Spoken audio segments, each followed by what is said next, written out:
Welcome to Quilt District on the Road. I'm your host, Tara Miller.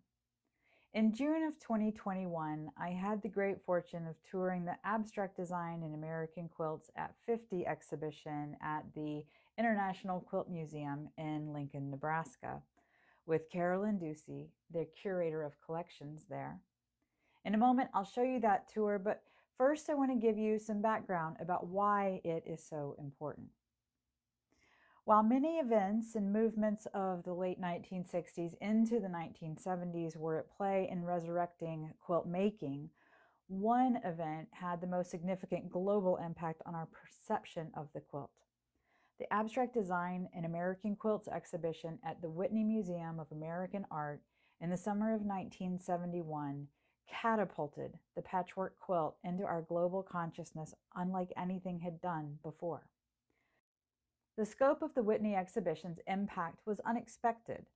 As a late addition to the summer museum lineup, no one anticipated the excitement it created, locally or globally. A summer exhibition in New York City wasn't known for pulling in the crowds, and especially not an exhibition of quilts. Quilts were, after all, still largely seen as domestic craft and not yet as quote-unquote legitimate art, according to the powers that be. That honor was, up to this point, reserved for paintings and sculptures, and yes, mostly reserved for men. The quilt, as a proper noun, had gained some recognition as a respectable and legitimate art form, but it wasn't held as such in the larger collective consciousness yet. A quilt exhibition here and there, the amplification of women's voices, and renewed interest in early American folk art were some of the contributing factors to this perfect storm that primed the palates of the art world to receive quilts in a new way.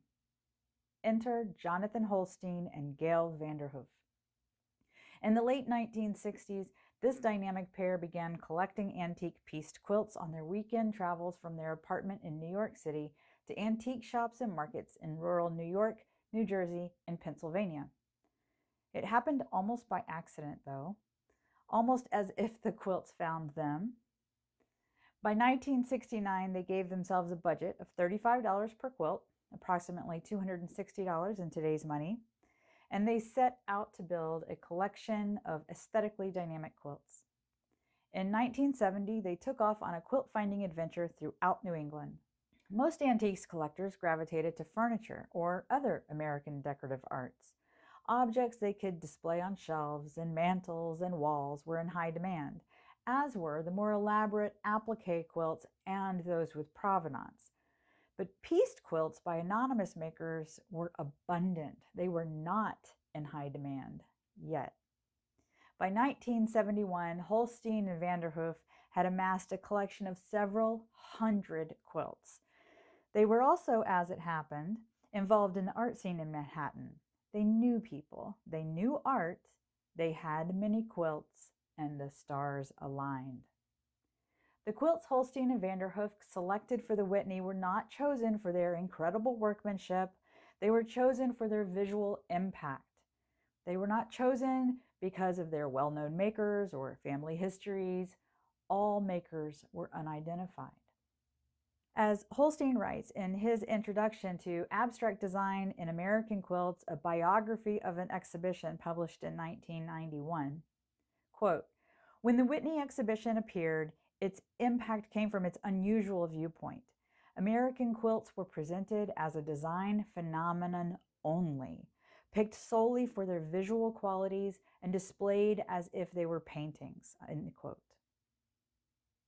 The 1971 exhibition at the Whitney was scheduled to end on the 15th of September, but was extended 3 weeks due to the overwhelming response. After the success of the Whitney, museums around the United States, Europe, and then Japan invited the traveling exhibition. Clearly, the world was ready to begin seeing quilts in a new way. They were ready to open the conversation about what a quilt is and could be, aside from or in addition to a bed covering. And that changed everything. The humble bed quilt was elevated based solely on its design merits. not on its technical execution or maker's history. The everyday female quilt maker, though nameless, was having her day. She was finally recognized as a creator of art, art that is fine and noble, not because that art was extravagant or richly appointed, nor because it followed the training or tradition of men, but because it embodied the maker's innate sense and execution of universal design principles: line, color, movement. No longer merely a domestic object, the quilt emerged out of that obscurity and landed with a resounding boom on the consciousness of the art world and of contemporary quilt makers. And now, here's that tour I took with Carolyn. All right, Carolyn, tell us about this one. Well, it is just the most satisfying quilt. There's something about the design of this, and it's a simple 9-patch, and maybe that's why I like it so much, because it's a simple pattern.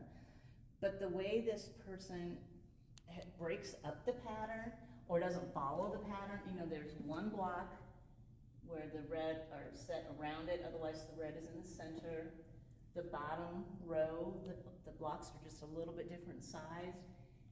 And then the quilting is done in the red stitch, which ties it all together. And it's just so clean and crisp, and people just react to this piece in such a strong way.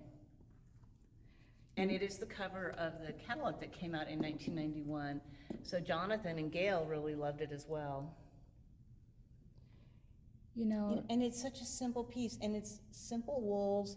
It was probably a salesman's sample book. A lot from the early 20th century were like these little flip books that you would pick out your suit material from. Right, yeah. And so people just cut it out and saved it. But then you put that red, it's almost a flannel or a felted piece rather than just the woven wools around it. And I just think, the plotting of this, look at the way this one block is all kind of monotone around it, and it stands out so much. I don't know that I would have the courage as a quilt maker to just do something so random and not kind of try to fuss over it and fuss over it and fuss over it to make it look more perfect in a way. Which is, I think it just is so fabulous. And the bottom row, all of those have the red in the center, whereas there's no other row in the whole piece that has all of the centers red. So think about the choices that she could have made and the way she could have broken this up, and instead she created a very distinctive row across the bottom, and she thought about that one block. Right. Maybe she didn't, maybe it was an accident, but it's just so perfect. Well, and if it was an accident, it wasn't an accident by the time she put it together with the rest of the blocks. Because she could have changed it. She could have said, I'm not going to do it that way. Yeah. But you feel like she had to know, because otherwise she could have scattered the red blocks around further and made more of a pattern from them. But I think it was a deliberate choice. I agree. I think an argument could be made for that monotone bordered block in the lower right that you just pointed out too. I think that an argument could be made for that being intentional as well. Yeah. Well, it's interesting because as quilters, I think you do a little bit of both. You make those mistakes, and sometimes you don't even see them, and it just happens. But I also think you spend a lot of time thinking about your placement and your blocks. And sure. I don't think it just happens by accident. I don't think so either. I don't know any quilter that it happens that way for. No, because you're putting all your time and effort into it. You want it to be beautiful, and you want it to be your best. Absolutely. Always. So that is just yummy. That's an important piece, and I love all of the things you can do with a 9-patch. 9-patch is probably my favorite block. It's so simple and humble, but it can be absolutely dramatic and a real showstopper. Yeah, and just think about all the different ways you put those blocks together, or you use your colors. It can be so dramatic. Absolutely. It's gorgeous. And I've looked at that book so many times, and then when we got the quilt out, and it's one thing to see them on the table, but when you put them on the wall and they kind of stand up straight, you're just like, look at that piece. I know. What other ones should we take a look at? Well, I've always loved this piece. This is one that is so unusual, and the color combinations in it are so great. And that bright orange silk that's used in the strips. It just makes it, I really don't like the term makes it pop, because we hear that all the time, but it really does, and it's just such a beautiful, beautiful quilt. And then that crazy strip down the middle is just so unexpected. And definitely planned. Yes. Yeah, and the way she did the piping between the strips to just make them stand out, because it would have muddied it up a lot to not have that black strip separating those. Right, really makes the columns visually separate, yeah. Like they say, if quilts could just talk to us. If only. So, my favorite joke was Robert Cargo. We have the Cargo collection, and when Robert Cargo came to an event and presented those quilts to us, he said, people always say that, oh, quilts could talk, but he said, given the nature of how they're used, I don't think that's a good idea. Maybe not. Maybe not. I don't have the joke right. I don't have the same. Robert Cargo was an incredibly well-dressed gentleman, and then when he gave that joke, people just about died.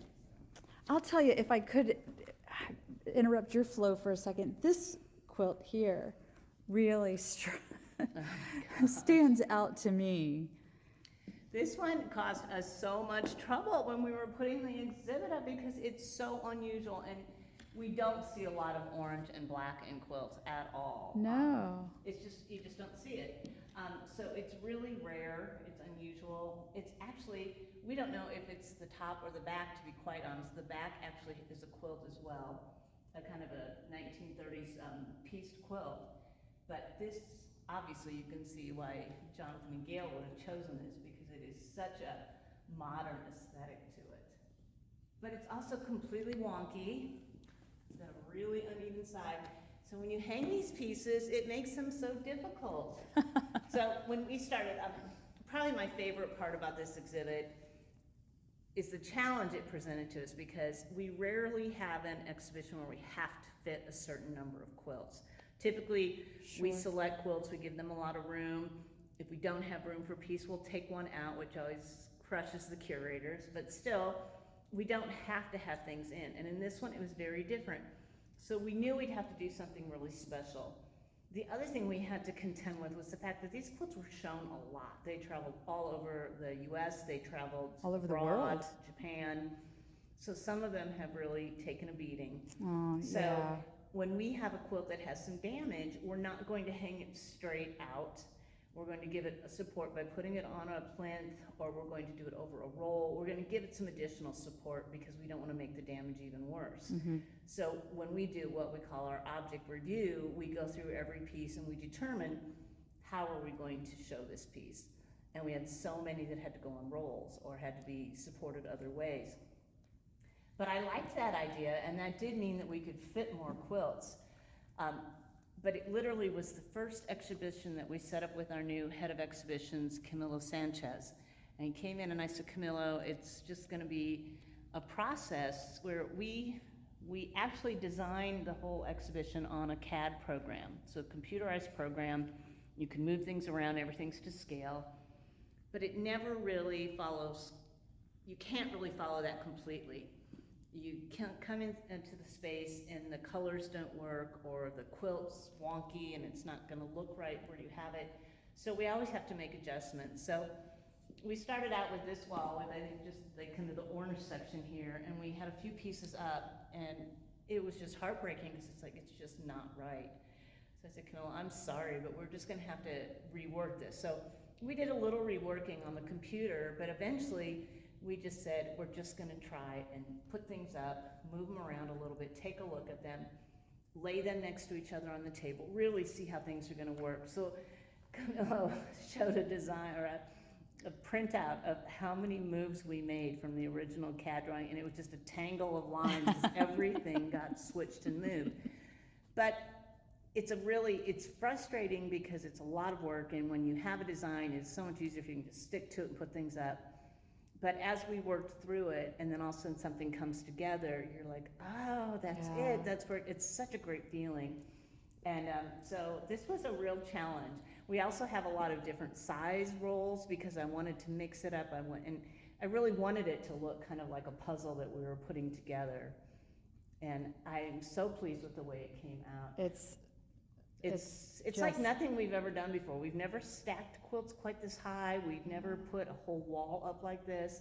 And I think it's just such a crazy, dynamic, wonderful look. And I just love this part of it. This room, this gallery is just, it's breathtaking. I've been in here all day, everyone, so everyone watching this, I've been in here all day and I just can't get enough. I told them they'll have to kick me out. They asked me when I was leaving and I said, when you make me, when you kick me out, that's when I'll leave.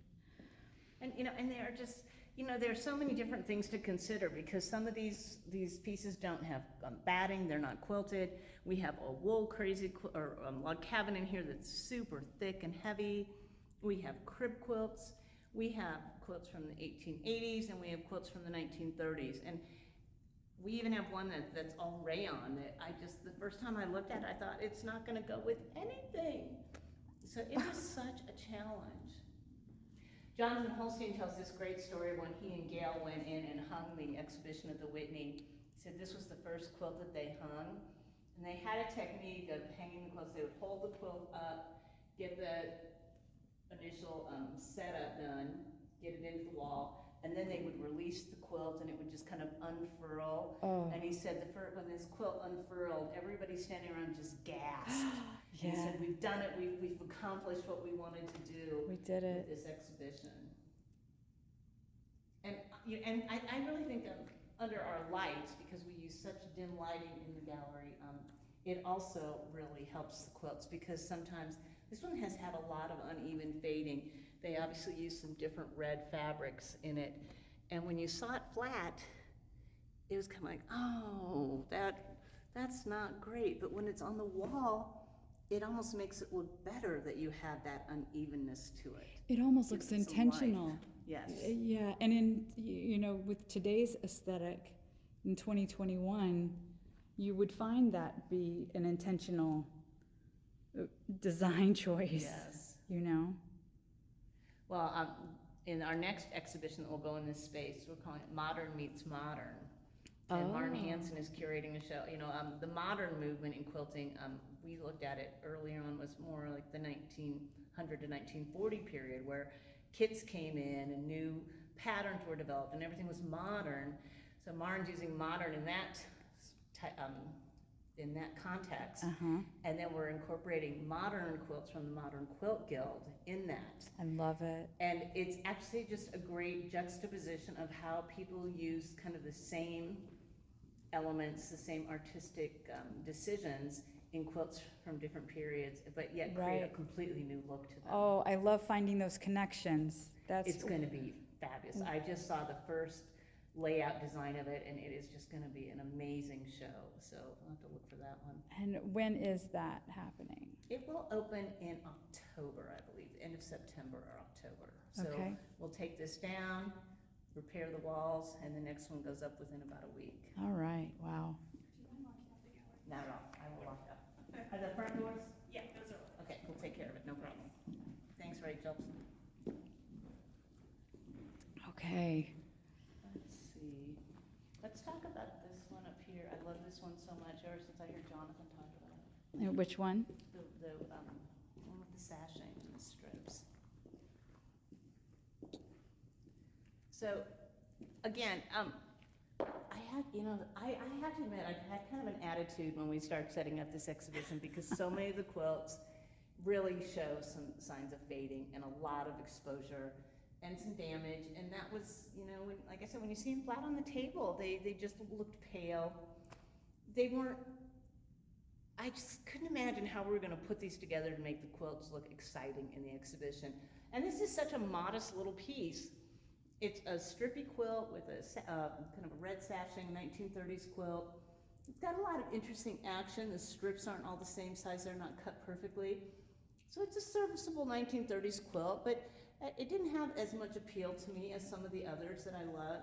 And then Jonathan Holstein came and talked about this in the exhibition space, and he's like, Gail, I just love this quilt because we looked at it like a window pane with the rain just streaming down it. And I was just like, oh, it is a window pane. Look at it. And from then on, I've just been in love with it because when you look at it that way, the depth that it has, the feeling that you can kind of just travel through the quilt is so astounding. Oh, I see it now, and it really looks like rainbow rain. Yes, yes, exactly.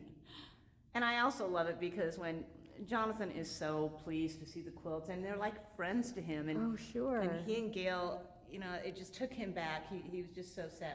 Gail is no longer with us. She passed away in 2011, I believe. And he was so sad she couldn't be here to see it because the quilts have such meaning to him, and they have they just took him back to that 50 years ago period. Sure. And you know, what a validation for him that they together did this thing that ended up being so important for the rest of us, and to have it shown again this many years later.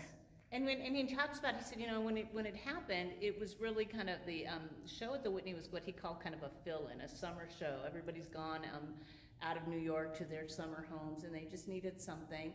And he proposed it. He said the curators of the staff and administration at the Whitney hadn't even seen the quilts they were going to show. They saw about 4 or 5, and they just trusted John and Gail to produce something, and it was so much bigger than they imagined. But it also kind of set the path for Jonathan's career for sure. Absolutely. Because he started really researching and writing about quilts and really became an expert in them. And now, if we could turn around and talk about, I think in the book you listed as rainbow bars. Yes. And we could also call it a Joseph's coat. Yes, and this was, again, one of the, this was on the cover of one of the original catalogs that Jonathan produced, and they produced numbers. I think I have a edition that's from maybe written, is it German or French? They produced it in all the different countries. They produced a very small catalog at the Whitney that sold out immediately, but this was the quilt on the cover, so it's another really significant piece. And this one did cause some interesting controversy because it has a name on it, and it was hung sideways in the Whitney show, and people said, you know, you weren't even paying attention to the fact that the maker's name is on it. Well, we don't know that it's the maker's name. Mm-hmm. Jonathan feels that it's probably the owner's name because so often people use stamps to identify anything that they own. They stamp their name on, so he feels like it might be a man's name. We have a genealogical task force, our GTF, our volunteers who research individuals, and we did find a woman's by this name, the middle initial, I don't remember the first name we found, but so we did find a woman by this name, so we don't know if it's the maker or the owner. But it's the only quilt in the exhibition that has any kind of link to provenance to it, because at the time Jonathan was and Gail were acquiring these pieces, people didn't even ask for that kind of information. Quilts are kind of a throwaway thing. Yeah. They were selling for nothing, and people didn't see a lot of value in them. You know, it was kind of that waning period. You know, my mother was that way. She learned every kind of stitching you did and taught me all that. That's where I come from my love of quilts. But quilts were the one thing she didn't make. It had just fallen out of fashion. So she didn't make quilts. She didn't make quilts then. She eventually became a terrific quilter. But it's just so interesting how they just kind of were such a ubiquitous part of people's lives that they didn't really consider them as something special or something worthy of even having a name associated with it or caring if there was a name. I keep encouraging people, not just put a label on your quilt, but put your name on the front of the quilt. On it, you're on the artist. front. Why not? Yeah. Put your name on the front. I may start doing that with my own. You know, it's so important. What quilts were we looking at yesterday? A local Nebraska quilter whose family gave us a couple of quilts, and she printed off photos and made the most glorious labels on her quilts. And it was so beautiful to see because she told the whole quilt story, not just where it was made and when, but why it was made. And then she had a photo of it and what it meant to her, or she would put a poem on the back that she thought of while she made it. Wow. Beautifully, beautifully labeled. And gosh, we wish we had that information on all of our Oh, quilts. don't we, though? Yes. Anonymous was a woman. Yes. And, Well, Jonathan also loves to tell the story about this Amish piece because this was so influential to him and to Gail in the development of his collection, because really, in addition to the Whitney quilts being in his collection, the real stars of his group, more than 400, are a couple of hundred Amish quilts, and mostly from the Pennsylvania area, which is a very unique, distinct style. And this is the first Amish quilt he saw. the first And he one. had no idea what it was when he saw it. So he tells a story about how the quilt was over a metal bed frame at an antique shop, and he, called Gail up, come see it, and she was like, we don't want to tell him we really are interested in this quilt. We have to wheel and deal for this quilt. So he went downstairs and he said, I really want the quilt, but I don't want the bed, because they were being sold together for $11 some. Oh, wow.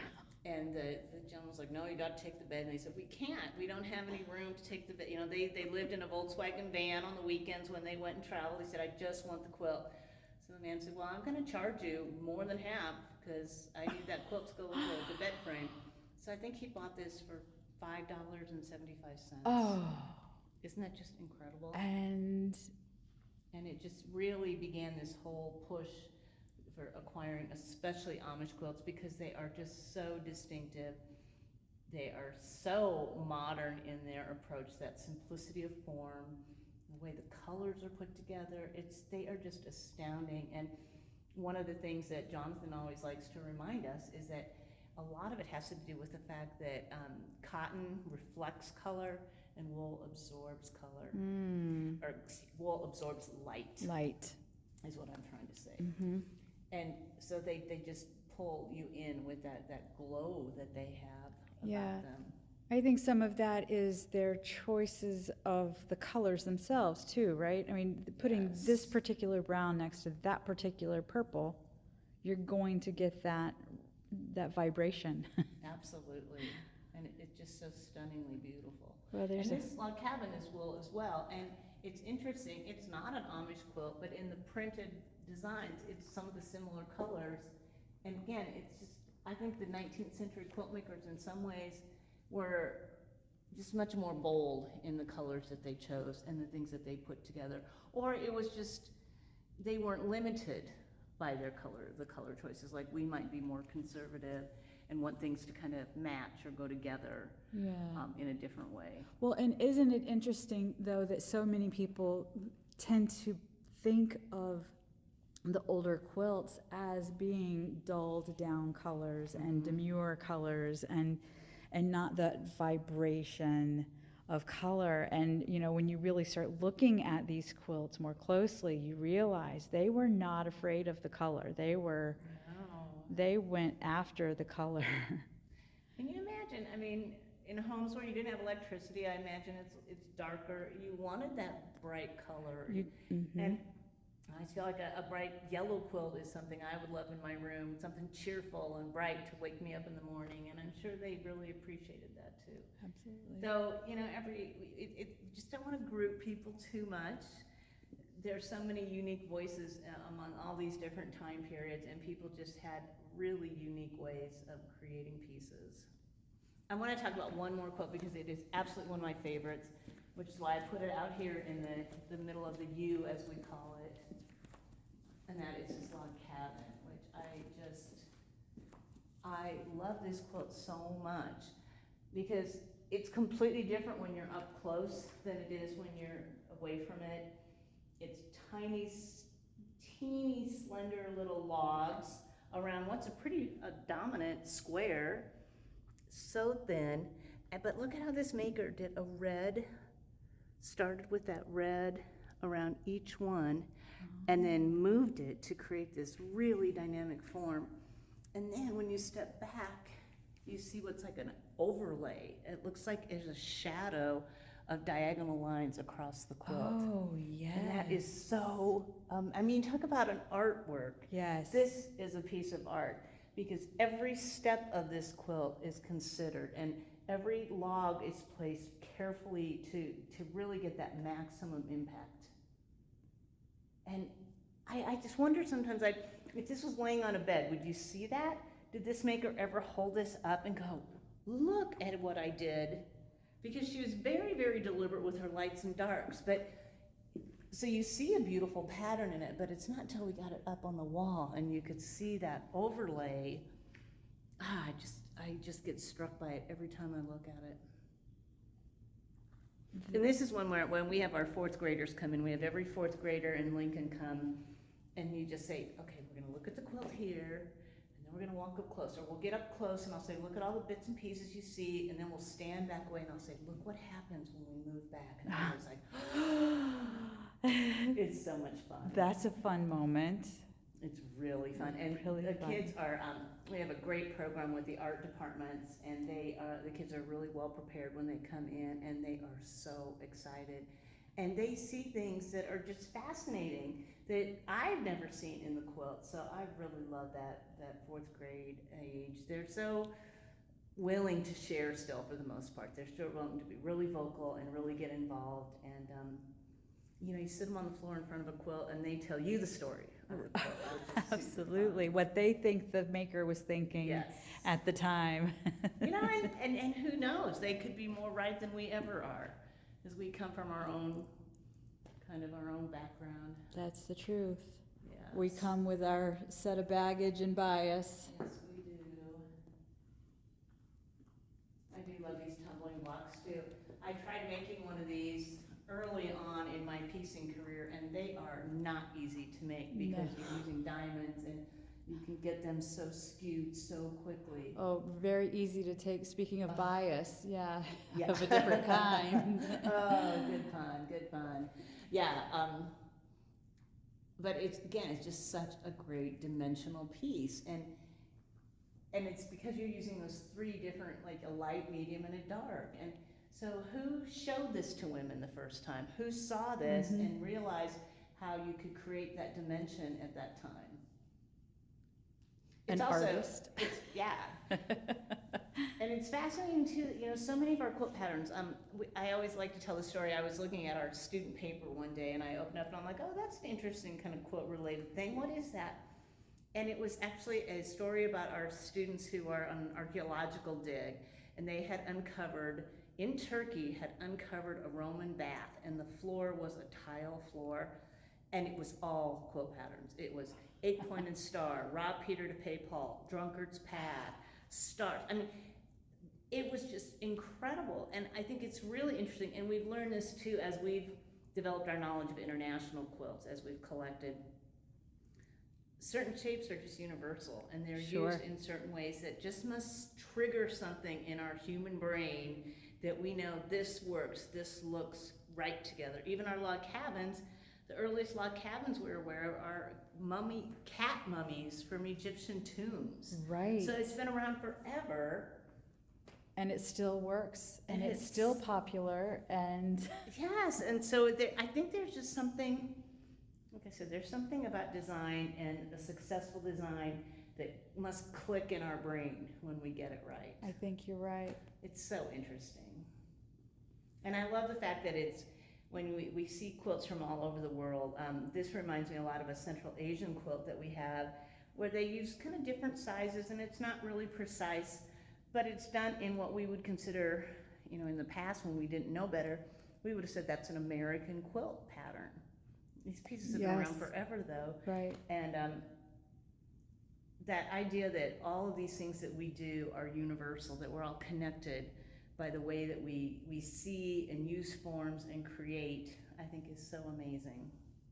I love that you brought up connections there, how we're all connected, universally to each other in contemporary times, to our own, and also with those who came before us and those who will come after us. Right. I really like that feeling of knowing there's that continuity and that, and to be able to work at a place where we treasure that, and to think about the hands that worked a piece that's 400 years old, and where were they sitting? What light were they using? What was their experience of life? Is so fascinating. And I know it sounds very romanticized, but when you go into our storage room where we have 5,000 quilts preserved and stored, I mean, think about when you quilt, when you create yourself. You're in the moment. You're creating. You're thinking. It's like meditation as you do your stitches and you repeat that motion, and you're living your life through that piece you're creating. Terry Mangat is so interesting. We were in Houston back in 2000, and we have a piece of hers that's in the top 100 of the century. And so it was in an exhibition, and this was very early on in my career. And the quilt was hanging, and Terry came up to it, and she hadn't seen it in probably 2 decades, since the time it was made. And she, of course, we have a no-touch policy, but she came up and she just started petting the quilt. Oh. And she was crying, and she's like, oh my gosh, this takes me back to what was happening in my life, and this was such an emotional time for me. And people were looking at me like, oh, are you going to stop her? And I thought, you know what? If anybody deserves to touch this quilt, it's Terry. And this is, you could just see, it like overtook her. The emotion was so strong. And I think that's what art does for us, whether it's a quilt or a painting or anything. It stirs something in you, and that's why you're drawn to it. Or you're not drawn to it. I mean, it creates that emotion. And I think that's why it's so important to interact with art and to see it and to enjoy it, is because it's that universality. It connects us to another period or another person or another time in such an intimate way, if you just sit and let it kind of soak in. I have nothing to add to that. That was so beautifully stated.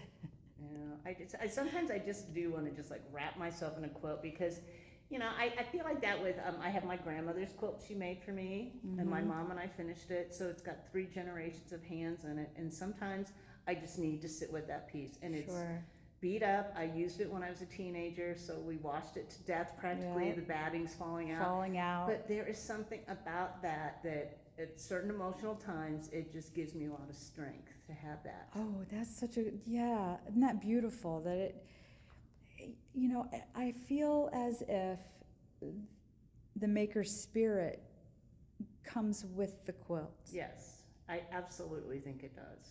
Right. And you see it in their choices, in their color, and and the piece behind us. I mean, look at this scrappy little thing, this Ocean Waves. It's so interesting, and I mean, you definitely see this woman's spirit in it, because she's using, what is she doing here? She's got all this fabric on one side, but she's also got some of it over here. She has little bits in color, stripe. I mean, you could say it's a scrap piece, and she's just putting it together with what she has, and that's probably a lot of it. But if you're going to do a scrap quilt, would you make it Ocean Waves where you have to do 1,000,000 triangles? I don't know.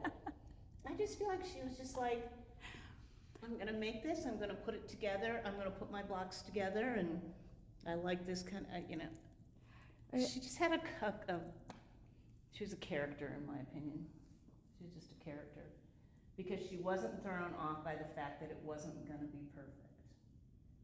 And I think that's perfect for her. That's another thing that I find antique and vintage quilts can teach us about ourselves, and we can learn how to let go a little bit. Yes. We become so hung up on the points matching and all the same color of the same print, and it has to be from the same line, or it all has to, we go together, and sometimes we can just kind of let it go.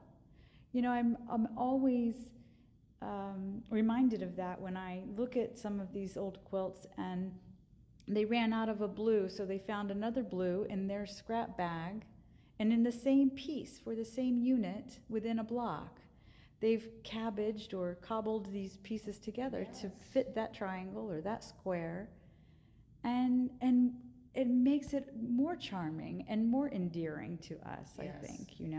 I think there's a lot to be said for having more freedom, because you do get into that. I think that's one of the reasons I don't quilt a lot. I like to hand quilt, so I hand quilt old tops that I find, do things like that. But I got completely caught up in that idea that I couldn't piece perfectly, because I'm not patient enough. Well, maybe my style isn't supposed to be perfect. Right. Maybe I should just be doing it for the sheer love of it, instead of telling myself I can't do it. And so I think you're right. I think it definitely frees us up when you look at a quilt. And also when you see one that's not perfect, you don't go, oh, that's not a Yeah, quilt. this is hanging in a museum, Yes. a world-renowned museum. And wouldn't you love to hear what she has to say about that? Yes. What I imagine when I walk through this room, this gallery, is all of these makers are in this room with us, and how they must be feeling that we are communing with their quilts. Yes. There's no way they could have anticipated this. No. There's no way that they could have anticipated this.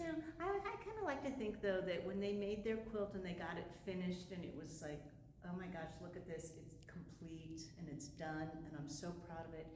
I like to think that they were saying, maybe someday somebody's going to love this quilt even when I'm not around, and they're going to appreciate that quilt. And maybe they had ideas that the quilt would have a life, and in some ways we know they had those ideas because some of these quilts that we, and granted they are some of our, like say our chintz quilts, they're quilts that have never been washed, they've never been used, they were meant to be someone's masterpiece and spared all of they were not meant to be used at all.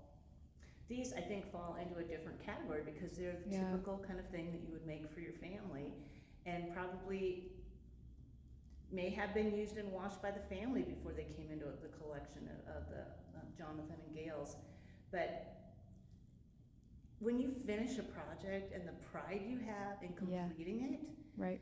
You just, it's like a shine you get from it, and they just had to have that and thought, I hope somebody loves this as much as I love it, or appreciates it at least. And so yes, I really do feel like they just they're kind of like spirits with us going, I'm so happy they like my quilt. Because isn't that what you kind of want as an artist? You want to be like, somebody really loves what I did, or understands it, or notices even some of the things about it. Because there's something of us we put into it. And so if that thing that we've made is seen, then we feel seen.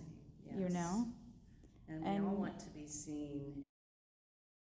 I highly encourage you to purchase the International Quilt Museum's catalog of this exhibition, also titled Abstract Design in American Quilts at 50, 1971 through 2021.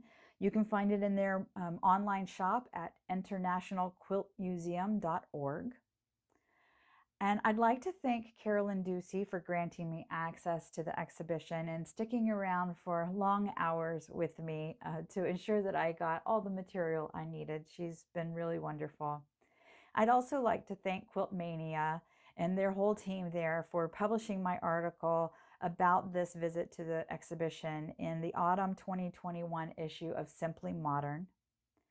I am always grateful to be among the quilts. I'll see you next time.